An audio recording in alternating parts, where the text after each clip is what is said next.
Collecting driving revenue. A toll tax collector on National Highway 24 at the New Gazipur border in New Delhi. The toll collected at checkpoints like these account for a significant chunk of revenues raised by urban local bodies. Target is to reduce center's debt to GDP ratio by 50% by March 31, 2031, making new fiscal anchor debt to GDP ratio in a significant shift from having fiscal deficit as the only operational target. For fiscal consolidation, the central government has detailed the shift towards debt to GDP ratio as the new fiscal anchor beginning 26-27 for the financial year.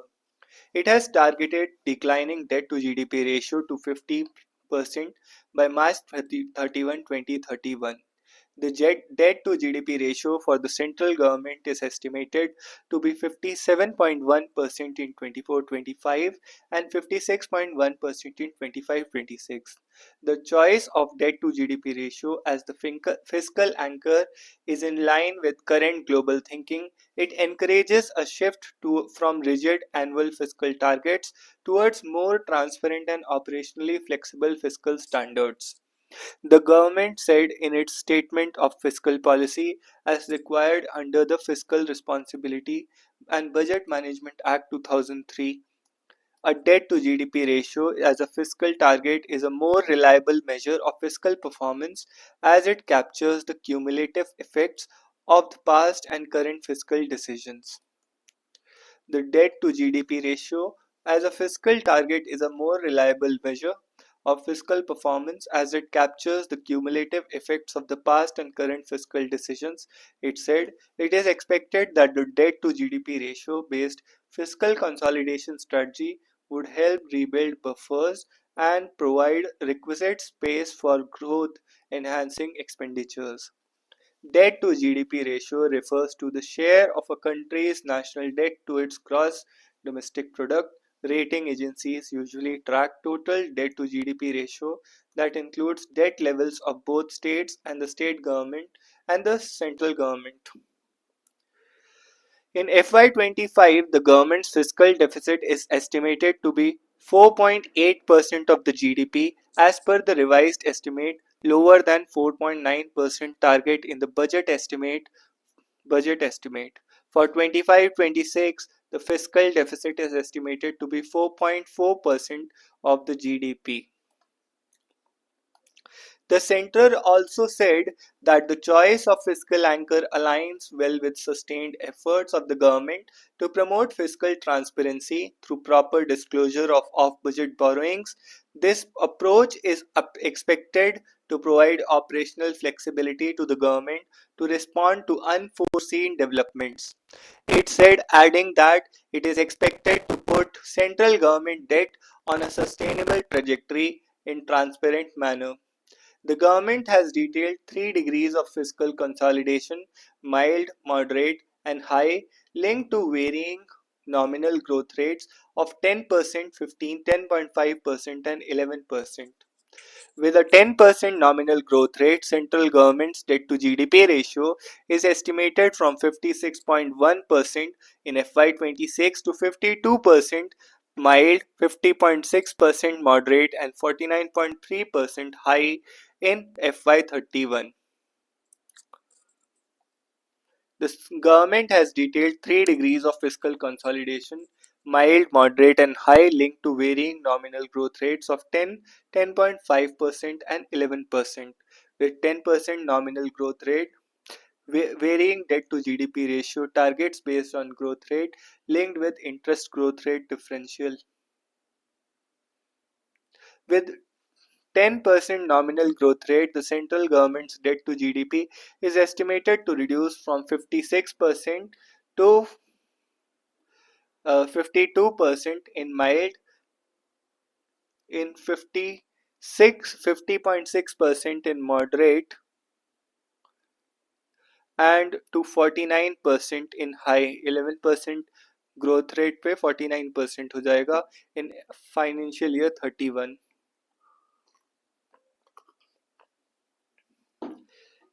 With a nominal growth rate of 10.5%, the debt to GDP ratio is estimated to decline to 51% mild, 49.7% moderate, and 48.4% high in FY31.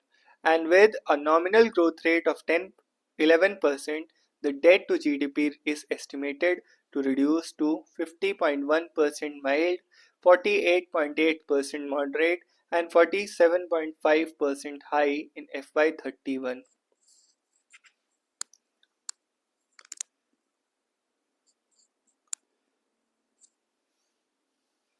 With a nominal growth rate of 10.5%, the debt to GDP ratio is estimated to decline to 51% mild, 49.7% moderate, and 48.4% high in FY31.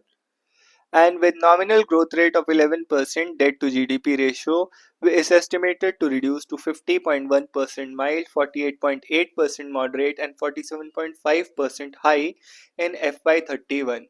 The end goal has been defined well as declining debt to GDP ratio. There can be multiple ways to achieve it, whether through mild, moderate, or aggressive fiscal consolidation.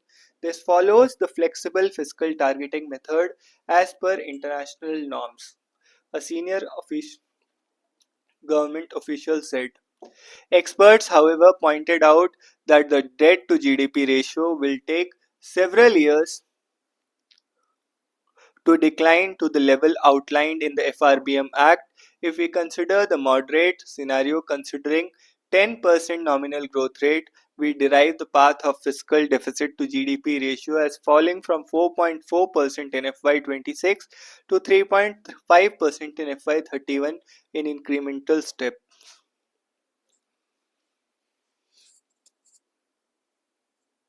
It is clear that debt to GDP ratio remains significantly above the FRBM Act of target of 40%, and the fiscal deficit to GDP ratio also remains well above 3%. It would take several years for the Government of India to reach the FRBM Act debt to GDP target of 40%. This amounts to considerable postponement of the commitment to the FRBM Act. D.K. Srivastava, Chief Policy Advisor, said, if the Government of India is claiming 4.4% of GDP as its fiscal deficit and the state government's fiscal deficit amounts to about 3.3%, this leaves little room for borrowing by the private corporate sector and the non-government public sector.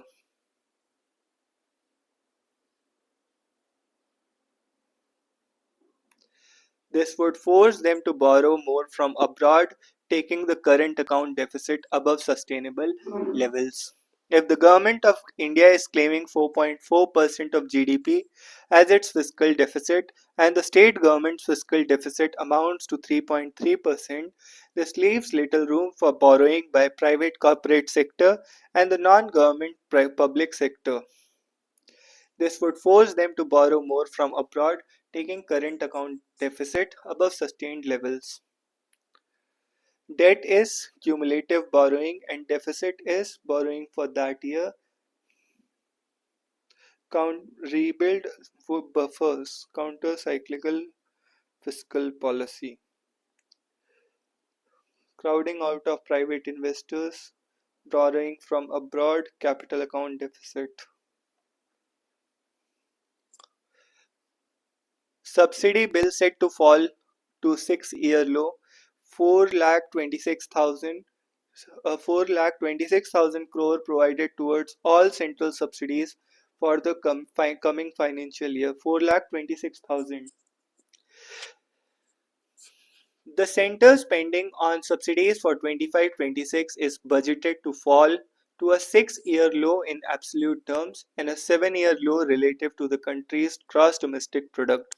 Also, much of the outgo pressure is now coming from fertilizers as opposed to food subsidy. Finance Minister Nirmala Sitharaman has provided a total of 4.26 lakh crore towards all central subsidies from coming financial year, the lowest since the 2,62,000 crore of 2019-20. In relative terms, the subsidy bill at 1.19% of GDP would be the lowest since the 1.18% of 2019. The reduced subsidy spent from the peak of 758 crore and 3.82% of 2020-21 are mainly on account of two factors. First, the discontinuation of free additional 5 kg per month extra food grains allocation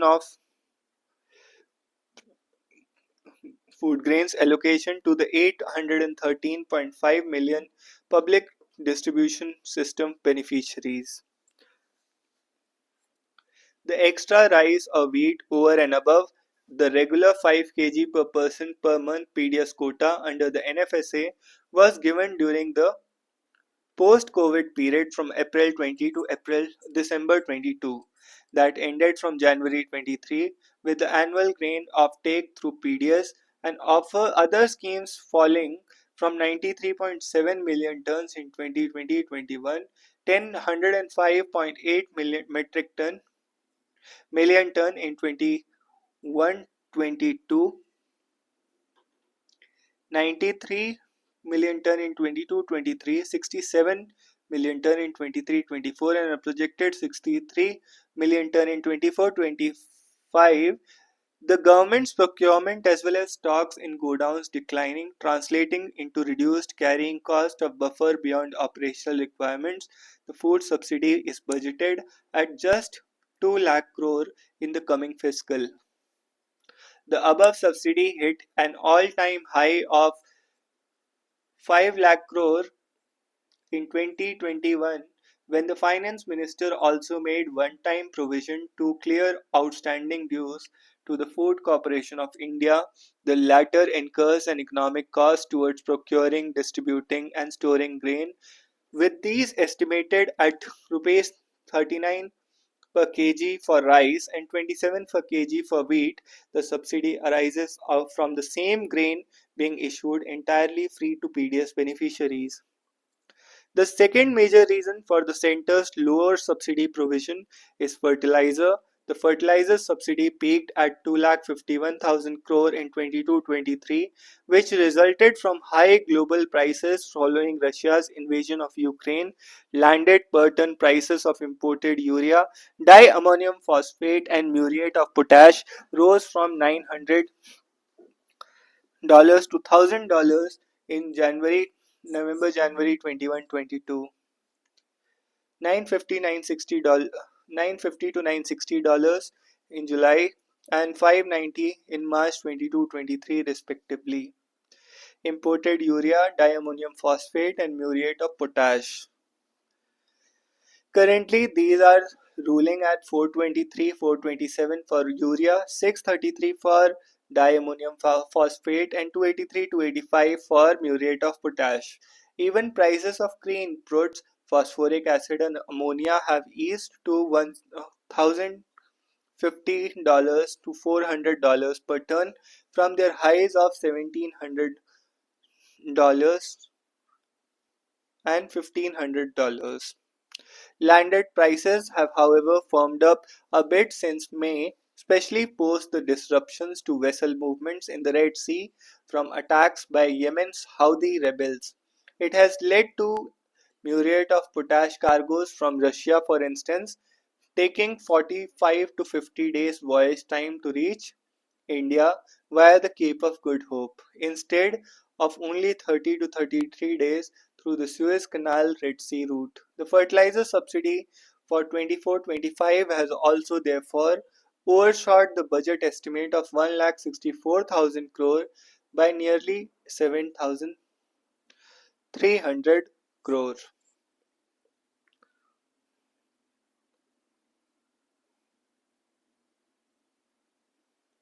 The fertilizer subsidy peaked at 2.5 lakh crore in 22-23.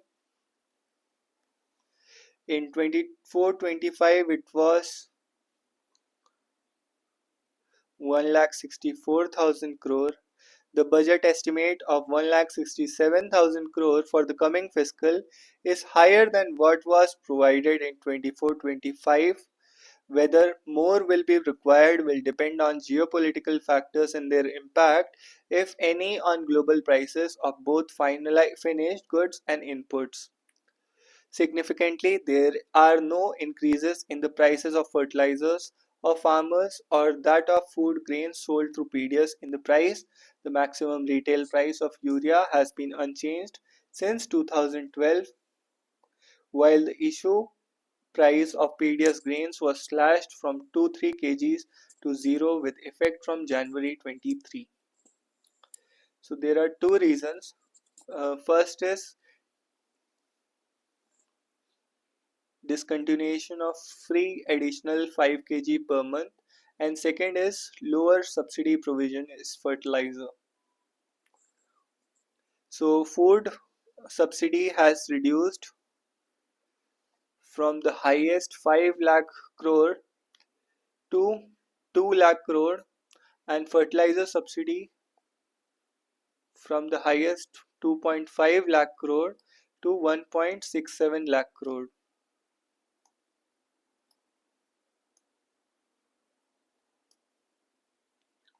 And total peaked around 7.5 lakh crore to currently 4.26 lakh crore, lowest in 6 years. It is 1.19% of GDP.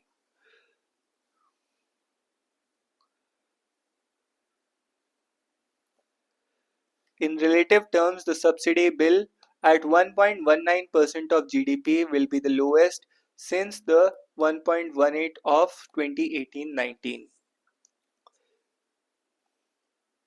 High-level committee to review non-financial sector regulations. Objective of panel to strengthen trust-based economic governance. Finance Minister Nirmala Sitharaman on Saturday announced that a high-level committee for regulatory reforms will be set up for a review of all non-financial sector regulations, certifications, licenses and permissions. The objective of high-level committee will be to strengthen trust-based economic governance and take transformational measures to enhance ease of doing business, especially in matters of inspections and compliances. The financial sector is still being looked at through the Financial Stability and Developmental Council, whereas non-financial sector is where we are asking for an appointment of a high-level committee which will look at the regulations particularly for compliance, inspection and certification. The Investment Friendliness Index will promote pro-business policies, enhancing investor confidence and capital inflows.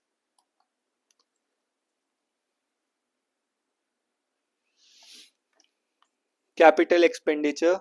Capex stays strong even as it falls short of FY target. In 24-25, the Capex was about 1 lakh crore less than budget estimate.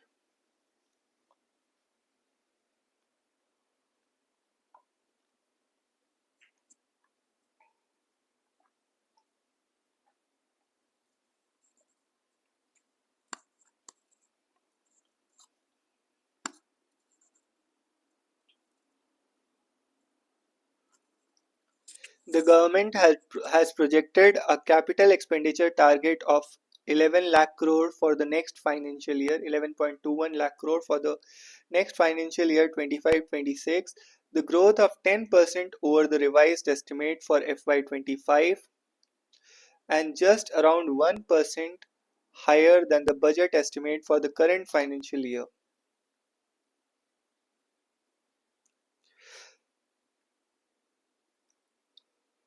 This came on the back of the government undershooting its target for capital expenditure for FY25, meeting only 92% of its target of the 11.11 lakh crore at 10.18 lakh crore. The pace of capital expenditure slowed down in the current year primarily due to elections and monsoon related disruptions. There have also been concerns about capex reaching capacity utilization constraints. Union Finance Minister Nirmala Sitharaman,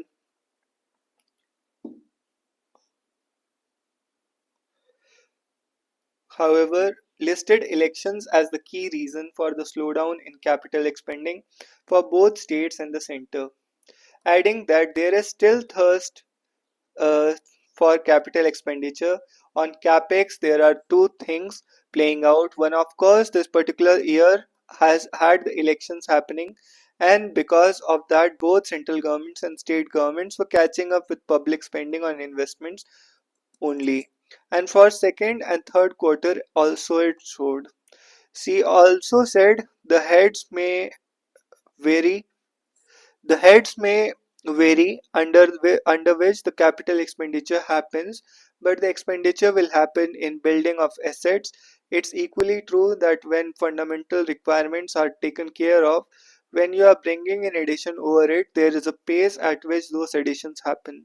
So it's not as if there is no thrust for capital expenditure, but now it will be at a pace which you can build on each one of the development that you have done prior, so it will continue.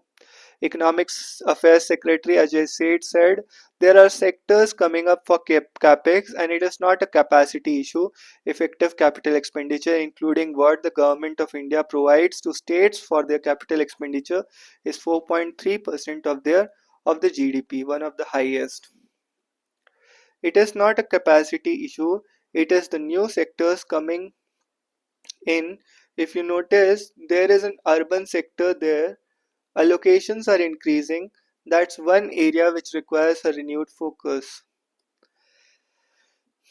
Post COVID-19 pandemic, the central government focused on a strong push for capital expenditure amid subdued private investment. The government had hiked capex from over 30%.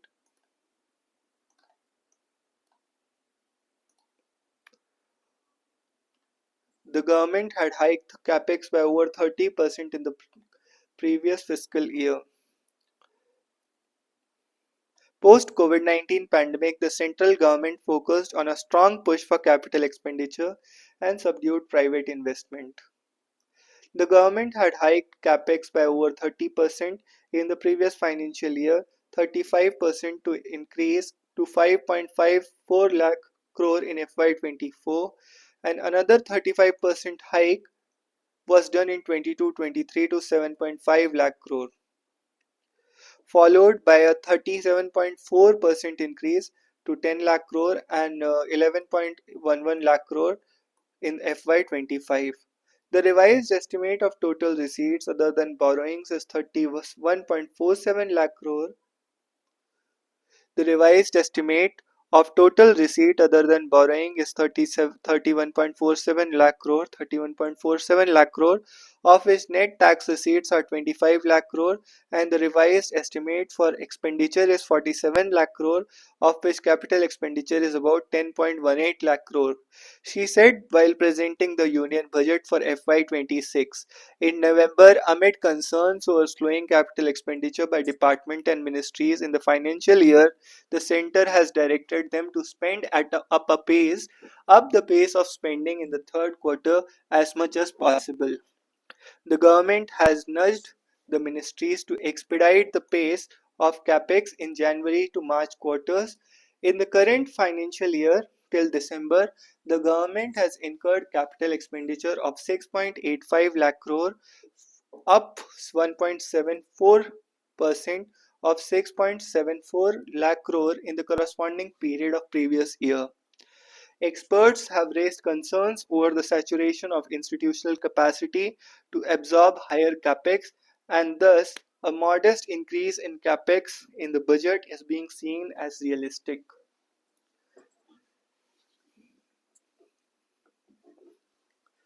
The budget has tried to balance the twin objectives of the fiscal discipline and supporting growth. At the margin, there is a tilt towards supporting consumption through tax cuts for middle class households relative to public capex push seen over the last 4 years. This shift takes into account the difficulty in executing public capex projects due to budget and institutional capacity constraints. and the need to support private consumption this year, given weakness in urban consumption. Nevertheless, public capex is expected to rise by around 10% year on year in FY26, which is modest but realistic outcome.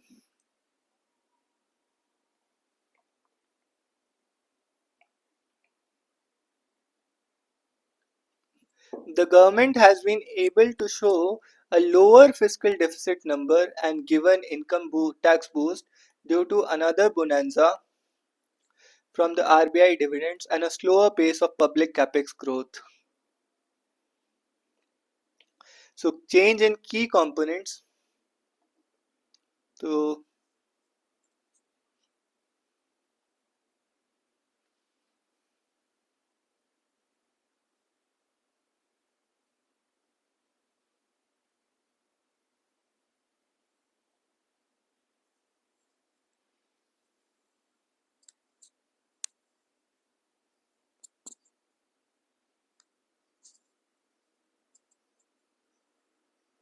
the government has been able to show a lower fiscal deficit number and give a tax income tax boost due to another bonanza effect expected from the RBI dividends and a slower pace of public capex growth.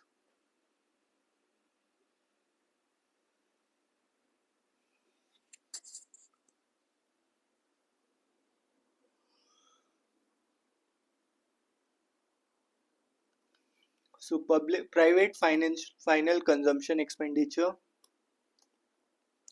which is in blue line,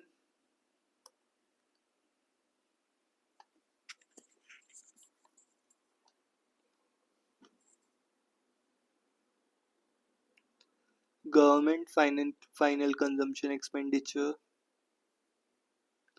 orange, gross fixed capital formation, imports and export.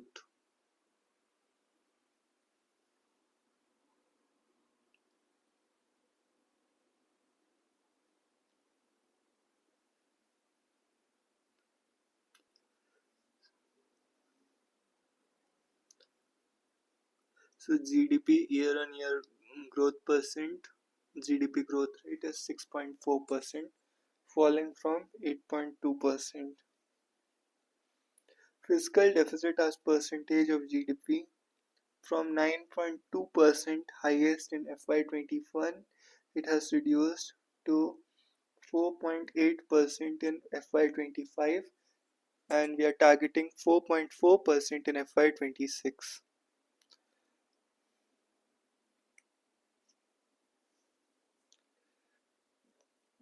So that's all in this one. See you in the next one. See you.